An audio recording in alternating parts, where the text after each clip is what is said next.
Hello kids, welcome back to the class of General Awareness Part 3 and we are back again with a new chapter today which is about some different types of animals which are basically the terrestrial or the one who lives on the land. Right kids? तो चलिए आज का ये chapter हम शुरू करते हैं. This is chapter number 3, Reptiles.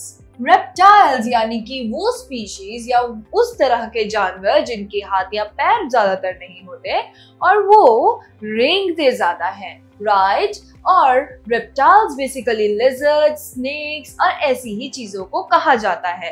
ये रेप्टाइल फैमिली कहलाते हैं, राइट किड्स? रेप्टाइल फैमिली ज्यादातर जहरीले होते हैं और ये ज्यादातर ह्यूमंस पर अटैक ही करते हैं और हम इनको पाल नहीं सकते. पर चलिए इनके बारे में आज हम थोड़ा सा और पढ़ते हैं, right? So there are approximately 10,000 species of reptiles in the world. और दुनिया में कम से कम 10,000 reptiles की species exist करती है. So they form an important link in the food chain. तो फूड चेन में ये बहुत ही जरूरी एक हिस्सा है, उसको बहुत ही एक मेजर कंपोनेंट का रोल प्ले करते हैं, right? Helping the maintenance of ecological balance. ये इकोलॉजिकल बैलेंस को मेंटेन करने में बहुत ज्यादा हेल्पफुल होते हैं, राइट किड्स? कैसे? वो ऐसे कि जो छोटे छोटे चूहे, मकड़ियां, छिपकलियां होते हैं वो खाते हैं इंसेक्ट्स को, राइट? इंसेक्ट्स जो खाते हैं वो खाते हैं छोटी छोटी चीजों को और उनको खाते हैं चूहे या लिजर्ड्स और मेंढक, और मेंढकों को, लिजर्ड्स को, चूहों को खाते हैं स्नेक्स, और स्नेक्स को कौन खाते हैं? बर्ड्स या फिर दूसरे एनिमल्स, राइट किड्स? और जब वो खाते हैं तो उन बर्ड्स को भी कोई शेर, पक्षी या कोई ऐसी चीज उसको खाती है, राइट किड्स? तो ऐसे ही करके ये एक पूरा फूड चेन या फूड साइकिल हमारा क्रिएट होता है जिससे हमारी प्रकृति का बैलेंस बना रहता है, इकोलॉजिकल बैलेंस हमारा क्रिएटेड रहता है, राइट किड्स? इसलिए हम सभी एक दूसरे पर डिपेंडेंट हैं. चलिए हम शुरू करते हैं. So, now let's have a look at some reptilian species. तो कुछ reptilian species पर हम नजर डालते हैं. King Cobra. तो this snake is a venomous one. तो ये एक ऐसा स्नेक है जो बहुत ही जहरीला होता है. It is found in Indian forest and in the regions of Southeast Asia. ये भारत में ज्यादातर पाया जाता है और साउथ ईस्ट एशिया में भी पाया जाता है. एशिया एक कॉन्टिनेंट है जिसमें इंडिया भी ऐड होता है, राइट किड्स? तो it can reach a length of 13 to 14 feet और ये 13 से 14 फीट तक का लंबा सांप होता है. It preys mainly on other snakes, rodents and lizards और ये ज्यादातर दूसरे सांपों को, छिपकलियों और मेंढकों को अपना शिकार बनाता है, राइट किड्स? और इसका बहुत ही बड़ा फन होता है और इससे सब लोग बहुत ही ज्यादा घबराते हैं और इनको ज्यादातर दूर ही रखा जाता है, राइट? नंबर टू है एक लेदर बैक टर्टल, यानी कि वो टर्टल जिसका बैक जो है वो लेदर के समान है, लेदर जैसा है, right?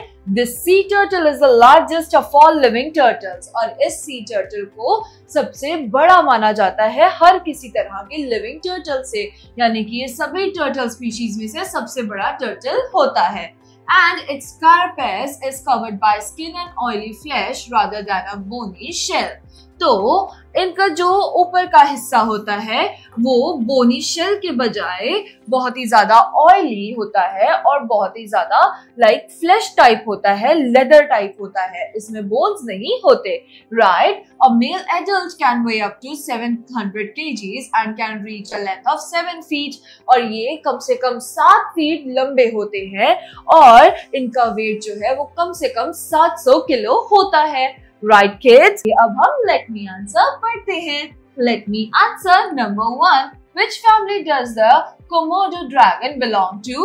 तो Komodo dragon कौन सी फैमिली को बिलोंग करता है?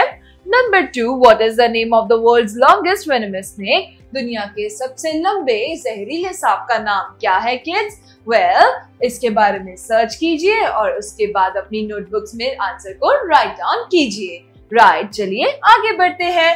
This is number 3.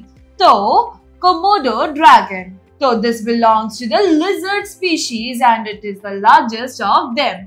तो जैसे कि अभी के अभी हमने यहाँ पर लेट मी आंसर में रीड किया था कि कोमोडो ड्रैगन कौन सी स्पीशीज की फैमिली को बिलोंग करता है, तो वो बिलोंग करता है लिजर्ड की स्पीशीज को, राइट किड्स। और ये उनमें सबसे बड़ा लिजर्ड माना जाता है, राइट। तो आपको इसका आंसर मिल गया।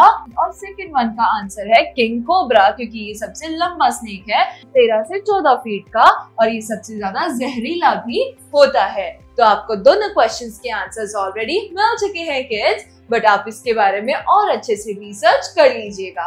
आगे बढ़ते हैं। This species is found in the Indonesian islands of Komodo Rinca. तो ये जो स्पीशीज है ये इंडोनेशिया के आइलैंड्स में पाए जाते हैं, जिनका नाम है कोमोडो और रिंका। फ्लोर्स एंड गिली मोटांग, और फ्लोर्स और गिली मोटांग भी उन आइलैंड्स में से एक है। It is a carnivore weighing 85 to 90 kgs, और ये एक कार्निवोर एनिमल है जिसका वेट 85 kg से लेके 90 kg तक होता है, एंड वो 2.6 मीटर से लेके 3 मीटर तक लंबे होते हैं, और वो 2.6 मीटर से लेकर 3 मीटर तक की लेंथ के होते हैं। It depends on its food from other reptiles, birds and larger mammals. तो इनका जो फूड है वो अदर रेप्टाइल्स और बर्ड्स पे डिपेंड करता है, और इनके अलावा कुछ बड़े एनिमल्स जैसे कि डियर और गोट होते हैं। It also feeds on dead animals, और ये मरे हुए जानवरों को भी खाते हैं, राइट किड्स। तो चलिए हम अब आगे बढ़ते हैं। नंबर 4, ये है एक anaconda. Well kids, it is the heaviest and one of the longest living non-venomous boa species. तो kids, ये जो है ये है दुनिया का सबसे भारी और बहुत ही लंबा नॉन वेनमस, यानी कि जो कि जहरीला बोआ नहीं होता, ये उनकी स्पीशीज को बिलोंग करता है। सो किड्स, स्नेक्स अलग होते हैं और बोआस बहुत अलग होते हैं, राइट। होते दोनों ही रेप्टाइल्स और दोनों ही स्नेक्स हैं, बट स्नेक्स उनमें से अलग होते हैं और बोआस उनसे थोड़े से अलग होते हैं।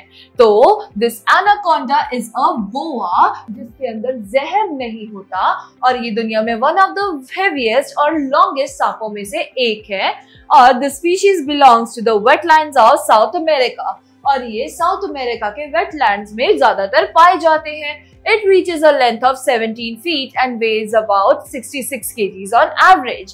और इनकी हाइट या लेंथ आप कह सकते हैं कि वो कम से कम 17 फीट तक लंबी जाती है, और इनका वेट 66 kgs तक होता है। Right kids, it is an excellent swimmer and spends most of his life in or near water. और ये बहुत ही अच्छे तैराक होते हैं, ये पानी में बहुत ही अच्छे से तैर सकते हैं, उसमें सरवाइव कर सकते हैं, और ये ज्यादातर अपनी जिंदगी को पानी और जमीन के ऊपर रहकर ही बिताते हैं, राइट, या फिर पानी के आसपास ही ये रहना पसंद करते हैं, right. Their prey includes bird, fish and even large mammals. तो इनके जो शिकार है, ये ज्यादा जो चीजें खाते हैं उनमें होती हैं बर्ड्स, फिश या फिर बहुत बड़े बड़े मैमल्स भी, राइट किड्स। और ऐसे ही एनाकोंडास के ऊपर कुछ ऐसी मूवीज भी बनाई गई हैं जिसको आपको देखना जरूर चाहिए। चलिए अब लास्ट वन पढ़ते हैं। This is a salt water crocodile. ये है एक सॉल्ट वाटर क्रोकोडाइल। चलिए हम पढ़ते हैं। It is the largest living reptile species.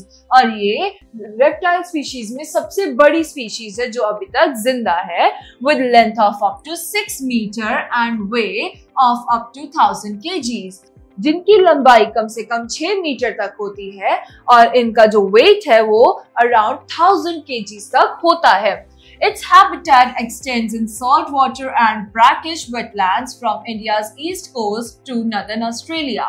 तो ये ज्यादातर सॉल्ट वाटर में पाए जाते हैं, यानी कि नमकीन पानी में पाए जाते हैं, और ये इंडिया के ईस्ट कोस्ट से लेकर नॉर्दर्न ऑस्ट्रेलिया तक फैले हुए होते हैं। As a ferocious predator, it can easily overpower most of animals, including sharks, large mammals, reptiles, etc. और ये बहुत ही ज्यादा गुस्सैल तरह के predators होते हैं, जो कि ज्यादातर या फिर easily किसी भी एनिमल को ओवरपावर कर लेते हैं, यानी कि उनके ऊपर कब्जा कर लेते हैं, और जिसमें इंक्लूडेड है शार्क्स भी, लार्ज मैमल्स भी और रेप्टाइल्स भी। तो ये शार्क तक पर हमला करने की हिम्मत रखते हैं, ये इतने खतरनाक होते हैं। तो चलिए किड्स, अब इसी के साथ हमारी इंफॉर्मेशन कंप्लीट होती है। अब हम नीचे एक छोटा सा रेप्टाइल क्विज देख लेते हैं। राइट किड्स, चलिए शुरू करते हैं। This is number 2 reptile quiz. Number 1, what is the name of the national reptile of India? India के नेशनल रेप्टाइल का नाम क्या है? It is king cobra. Next is number 2, name the lizard species that are venomous. ऐसी कौन सी lizard species है जो कि जहरीली होती है? वो है Gila monster. Right? Next is the tongue of which reptile species is as long as its entire body. ऐसी कौन सी reptile species है जिसकी जीभ की लंबाई उसकी बॉडी की लंबाई जितनी ही होती है? वो है एक गिरगिट यानी कि एक chameleon. Right? This turtle species nest in their thousands on the Odisha coast every year. तो ये स्पीशीज जो है, ये टर्टल स्पीशीज, ये ओडिशा के कोस्ट पर हर साल अपना घोंसला बनाती हैं। तो ये कौन से हैं? यस, ये है ऑलिव राइडली। चलिए अब हम पढ़ते हैं info bits. Info bits, a king cobra can inject enough venom in a single bite to kill an adult elephant. तो किड्स, एक किंग कोबरा के अंदर इतना जहर होता है कि अगर वो एक बारी किसी को बाइट कर ले तो उसके जहर से एक बहुत बड़ा एक हेल्दी हाथी भी मर सकता है। राइट किड्स, तो with this we are done with another chapter of General Knowledge Part 3. We will be back again with a new chapter in a new class. Till then, bye bye and take care.